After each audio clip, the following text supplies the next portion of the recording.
Konflik antara masyarakat Solok Selatan dengan PT Ranah Andalas Plantation atau RAP tidak kunjung menemukan solusi.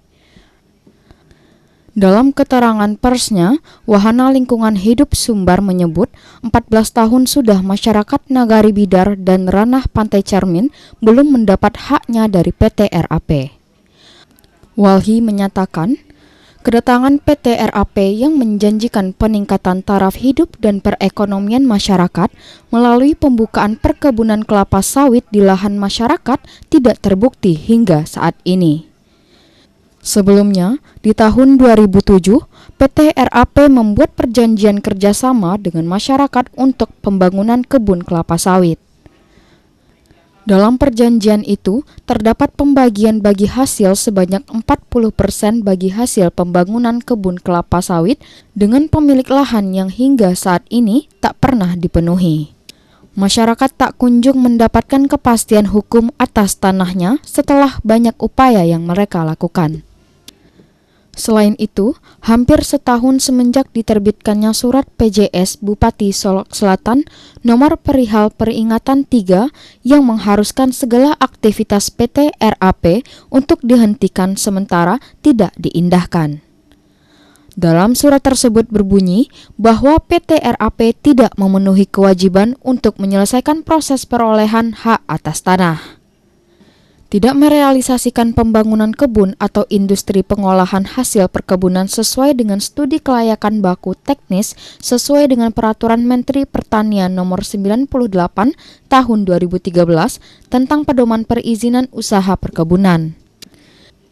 Tidak sampai di situ, melalui surat Bupati Solok Selatan tertanggal 28 Agustus 2020, perihal penegasan tentang izin lokasi PT RAP tidak berlaku lagi. Dinyatakan bahwa izin lokasi PT RAP seluas 14.600 di Kecamatan Sangir, Jujuan, dan Sangir, Batanghari tidak berlaku lagi. Tapi hingga pada saat ini, PT RAP masih tetap eksis dan melakukan aktivitas. Pembiaran yang dilakukan ini memang kami sudah kaji gitu ya, kajian hukum gitu. Di sini ada hak asasi manusia, khususnya misalnya HAM, pelanggaran HAM yang dilakukan karena pembiaran yang dilakukan oleh kepala daerah. Kami akan teruskan begitu ya. Bila tidak ada respon dari pihak pemerintah, kami akan teruskan ke Komnas HAM yang ada di Jakarta. Kemudian juga kami akan teruskan atau susun beberapa dokumen analisis kajian hukum untuk diteruskan dan disampaikan ke penegak hukum. Ya, ke Polda Sumbar sendiri misalnya beberapa waktu yang lalu misalnya warga telah dipanggil juga begitu ya, karena dilaporkan oleh pihak perusahaan dengan tuduhan pengambil sawit begitu ya. Tapi memang pada tahap ini kami sedang menyusun juga kajian hukum terkait dengan mekanisme pelaporan ke Polda itu sendiri terkait dengan tidak adanya atau tidak sahnya PT RAP ini beraktivitas di Solok Selatan. Masih berlarut-larutnya kondisi ini, Walhi dan LBH Padang menyatakan akan tetap mendampingi masyarakat untuk memperoleh haknya. Walhi juga menyayangkan sikap Bupati Solok Selatan terpilih dinilai tidak memiliki itikat menyelesaikan permasalahan tersebut.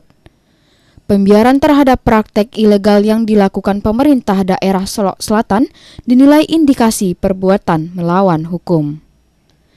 Afrizon AB, Padang TV.